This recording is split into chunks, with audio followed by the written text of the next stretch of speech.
ஒரு ஏரியில் நிறைய மீன்களும் பாம்புகளும் வாழ்ந்து வந்தன. பருவமழை பொய்த்து ஏரி வற்ற ஆரம்பித்ததும் இடத்துக்குச் சண்டை போட்டு ஏரியை பிரித்துக் கொண்டு வாழ்ந்தன மீனும் பாம்பும். ஒரு இனம் வாழும் இடத்திற்கு மற்றொரு இனம் போகக்கூடாது. மீறினால் எதிரியின் கையில் சரியான உதை கிடைக்கும். இதில் ஒரு விலாங்கு மீன் மட்டும் தந்திரமாக வேஷம் போட்டு ஏரி முழுவதும் சுற்றி வந்து கொண்டிருந்தது.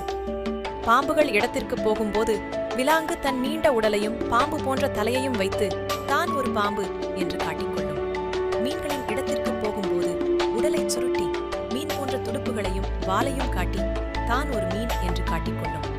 இப்படி ஏமாற்றியே பொழுதை ஓட்டிக்கொண்டு 2 இடங்களிலும் உணவு பெற்று ஏரி முழுவதும் சுற்றித் திரிந்து வந்தது விலாங்கு.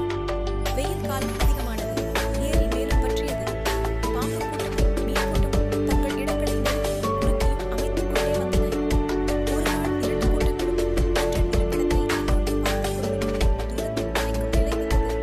அப்போது விலாங்கு வேஷம் காத்தின. பாம்பாக போட்டால் பாம்புகள் பார்த்து கடித்து குதறின. மீனாக வேஷம் போட்டால் மீன்கள் கடித்து குதறின. நான் அல்ல விலாங்கு கதறியது. நம்புவாரில்லை. விலாங்கு முதலிலேயே உண்மையை சொல்லியிருக்கலாமோ என்று நினைத்துக் கொண்டு செத்தே போனது. பொய்யும் ஏமாற்றும் ஒரு நாளும் நம்மை வாழ வைக்காது.